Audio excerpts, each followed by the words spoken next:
그럼 이제 다음 키워드인 역동 경제로 넘어가 보도록 하겠습니다.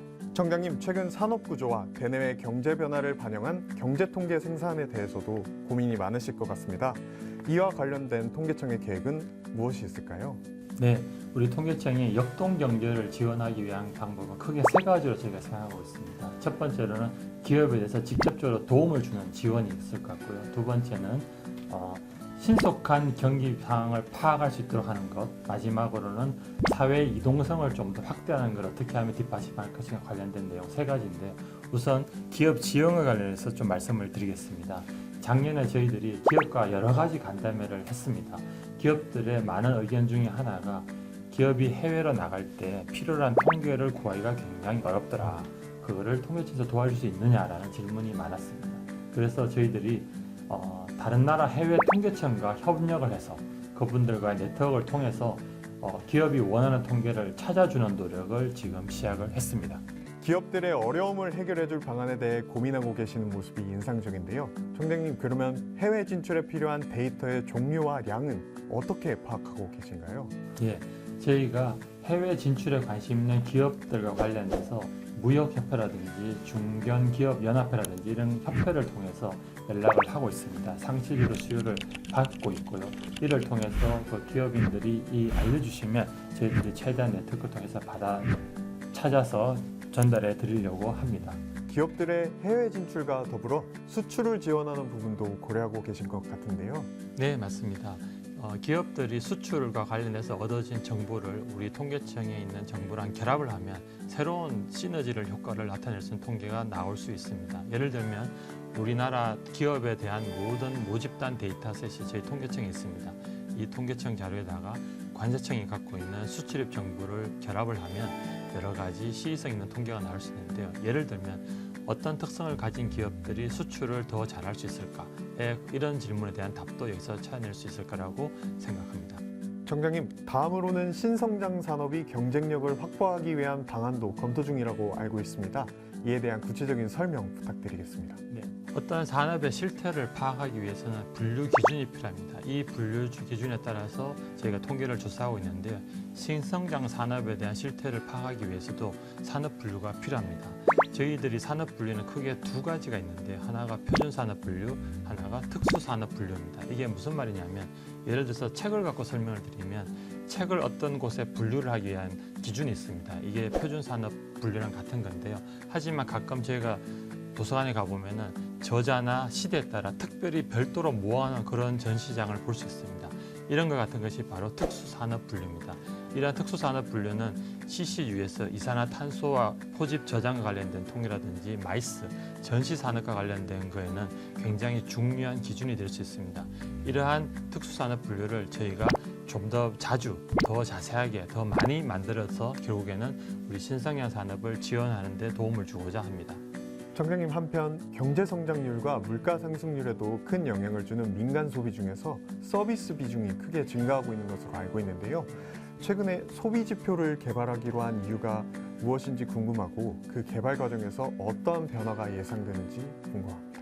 저희들이 일단 소비라고 하면 흔히 떠오르는 건 자동차, 의복 또는 식료품 이런 거를 구매하는 걸 주로 생각이 되지만, 한편 생각해 보면 여행, 관광, 숙박 또는 미용실, 영화관 보는 거 다 소비에 해당됩니다.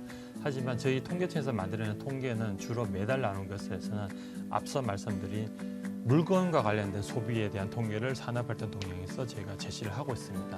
그러면 전체적으로 소비 안에서 보면 물건에 대한 소비뿐만 아니라 서비스에 대한 소비도 절반 이상이 되기 때문에 좀 더 포괄적으로 나타나는 통계가 필요하다. 이게 저희들의 생각이고요. 이를 위해서 1년 정도 저희가 작업한 다음에 이게 가능하면 내년에는 전체적으로 포괄하는 재화 소비, 서비스 소비를 포괄하는 포괄적인 민간 소비를 월별로 발표할 수 있지 않을까 생각합니다. 사회 현상을 들여다볼 수 있는 사회의 이동성 분석에 대해서도 고민이 많으실 것 같은데요. 인구, 가구, 소득 등 사회 이동성 분석에 대한 계획도 듣고 싶습니다. 역동 경제라고 하면 주로 기업에 대한 이야기를 많이 사용할 수 있는데요. 각각의 개인에 대해서도 역동적인 이동을 저희가 생각을 하고 있습니다. 이게 바로 사회 이동성이라는 표현인데요. 어떤 가구가 작년에는 어떤 소득 분위에 있다가 올해는 어떤 소득 분위로 올라가고 내년에 어떤 소득까지 갔는지를 보면 이 자체가 이동성을 보여주고 이게 활발하게 움직일 때 우리 사회가 역동적이다라고 표현할 수 있겠습니다. 이러한 통계가 저희들이 필요해서 국세청과 협업을 해서 5년 정도 된 통계를 지금 구축을 지금 하고 있고요. 올해 말쯤 되면 이 사회 이동이 얼마나 활발하게 이루어지는에 대한 분석을 저희들이 제시할 수 있을 것 같고요. 이걸 보면 어떠한 그룹이 이동성이 약한지 어떤 그룹 이동성이 강한지를 보고 어떤 저희가 정책적 대안도 만들 수 있고 어떤 정책을 수립한 결과가 어떻게 나타나는지도 함께 볼 수 있는 통계라고 생각됩니다. 네, 소득 이동 통계로 미래의 정책 방향성을 수립하는 데 도움을 줄 수 있을 것으로 기대됩니다. 지금까지 역동경제 키워드를 다루면서 통계청이 우리 경제에 어떤 역할을 하고 있는지 알 수 있었습니다. 청장님, 인구 위기에 대응할 수 있는 통계에 대한 요구도 늘어나고 있는 상황입니다. 최근 통계청이 발표한 2023년 출생 사망 통계 잠정 결과에 따르면 출생아 수, 합계 출산율, 조 출생률 모두 1970년 이후 가장 낮은 수치를 보여줬는데요. 이처럼 심각한 인구 위기 상황에 대응하기 위해 통계청은 어떤 계획을 갖고 계신가요? 예, 말씀하신 대로 작년에 우리 출생아 수는 23만 명으로 그 전에 비해서 2만 명이나 줄어들었고요. 합계 출산율도 0.72로 굉장히 낮은 모습을 나타냈습니다. 통계청은 이러한 인구 위기 대응을 위해서 크게 두 가지 방향으로 추진하고 있습니다. 첫 번째는 국가적인 단위에서 봤을 때 인구를 좀 더 세분화해서 추정을 하고 좀 더 인구의 다양성을 높이는 통계를 개발하고자 하고요. 두 번째로 지역 단위로 가서 그런 각 지역별로 인구가 어떻게 변화되는지를 좀 더 추계해낼 생각입니다. 인구 대응에 대한 준비가 철저해 보이는데요. 그에 대한 방안도 설명해 주시면 감사드리겠습니다. 네, 첫 번째로는 저출산과 관련된 지표를 한 곳에 다 모으는 작업을 하고 있습니다. 그래서 원인 그리고 결과 정책과 관련된 지표들 다 모아서 일목요연하게 보여줌으로써 지표들 간의 상관관계나 인과관계를 볼 수 있도록 하는 게 첫 번째 작업이고요. 두 번째로는 인구의 세분화된 전망과 관련해서 말씀드리겠습니다. 작년에 우리나라의 전체 인구가 향후 50년간 어떻게 될 건지를 발표를 했습니다. 이 전망에 기초하여서 인구 안에서 내국인과 외국인이 어떻게 구분돼서 전망이 되는지를 제가 첫 번째로 작업을 하고 있고요. 두 번째로는 인구만이 아니고 가구에 대한 전망도 할까 합니다. 왜냐하면 1인 가구나 2인 가구의 추이에 따라서 저희가 정책을 삼을 것이 달라지기 때문인데 이러한 1인 가구와 2인 가구, 3인 가구별로 가구 추계하는 작업도 현재 추진 중에 있습니다. 그리고 청장님, 현재 많은 지역에서 인구 감소와 관련된 문제가 심각하게 대두되고 있다고 들었습니다. 지역 인구 감소 대응을 위한 통계 생산도 계획하고 있다고 들었는데요. 이에 대한 설명 부탁드립니다.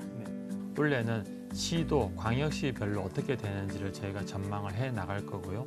그리고 각 시도에서 시, 군, 구별로 어떻게 각자 추계를 할 수 있는지 제가 기술적으로 도와드려서 각 지자체가 발표할 수 있도록 지원해 나갈 계획입니다.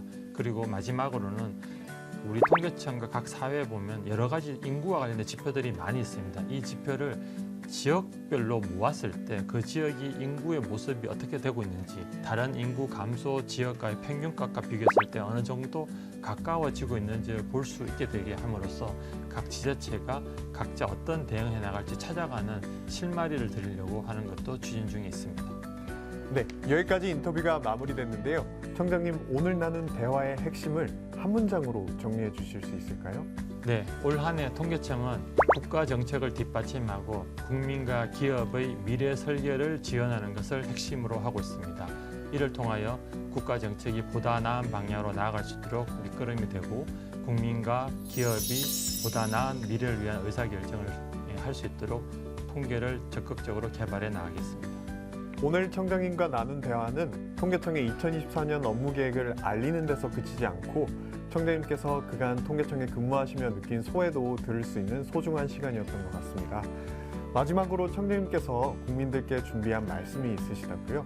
네, 그렇습니다. 국민들께서 응답해 주는 소득, 물가, 고용 등에 대한 소중한 정보는 국가 정책을 뒷받침하고 통계를 발표하는 데 굉장히 도움이 많이 됩니다. 통계청에서 실시하는 조사에 협조해 주셔서 감사드리며 앞으로도 통계청 조사에 적극적으로 임해 주시기를 부탁드립니다.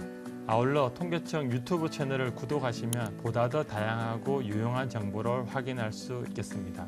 청장님 오늘 귀한 시간 내주셔서 감사하고요. 마지막으로 우리 통계청 유튜브 채널 구독과 좋아요, 알림 설정을 외치고 마무리하겠습니다.